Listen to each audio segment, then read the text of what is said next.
Substack article and Judgment Day for Trump's war. There is no political solution to extricate us from this quagmire, but there is a military solution, only one, and that is we withdraw. Now, why would we do it? It will take years and possibly decades to repair. And remember, Israel remains absolutely, totally, and completely disinterested in any sort of an arrangement.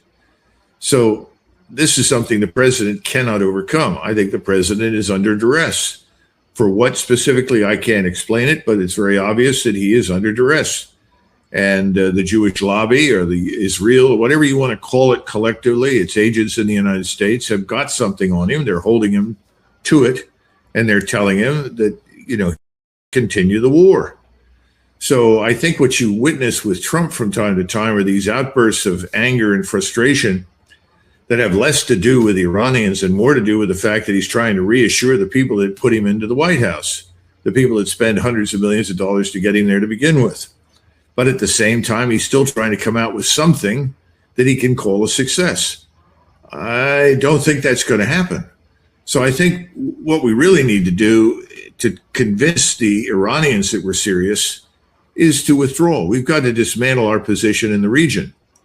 We can Iranians anything we want, but unless they see us leave and a withdrawal that is capable of diffusing the inevitable Israeli bomb that's waiting to go off, the president got to do some things. First of all, he's got to declare we're going to withdraw, reject the over-reliance on air and naval power and air power for the future, disengage U.S. forces accordingly.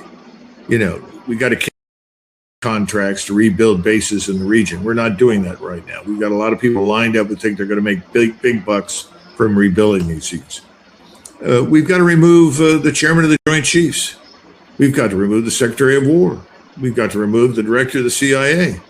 If you don't do this, the assumption is, well, nothing's going to change because these are the people that are driving and shaping policy. These are the people that dragged President Trump into war.